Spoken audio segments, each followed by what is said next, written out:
They're jagged, they're bumpy, they tear up your cars.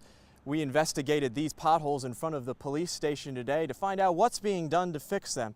But during our investigation, we found out there's more than meets the eye. On the corner of George and Queen Streets. They could be problematic for cars. Many wheels We do fix potholes every day. have worn a smooth road ragged. I always hope that I don't get my car out of alignment. Potholes.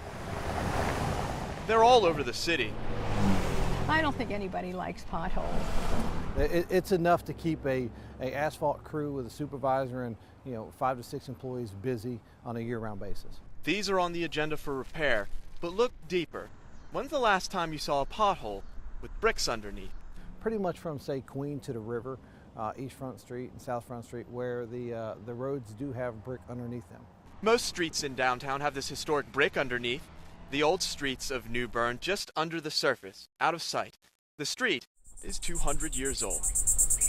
As you can see here in the shrubbery here, there's several piles of or pallets of bricks that have been stored here over the years. The city keeps any historic bricks that come loose at this storage site. You feel like you're holding history right here in your hand. It's not too many things you come across that are dated back to the 1800s. And they're used whenever the city needs bricks. For example, in front of Tryon Palace. And great to see it preserved, Yeah, absolutely. even if it is for just a short distance. The history of New Bern Road starts in places just like this, the shoreline, where massive ships brought in piles of cobblestone that were smoothed out onto Front Street. Those roads were then covered up by the brick that we've been talking about today. So for several of the roads in the city, there's actually 2 layers of history, one of which dates back to the 1700s. I tell you, I grow more and more in love with this town all the time. So though the pockmarked roads may be a pain to drive on, they're a reminder of New Bern's history.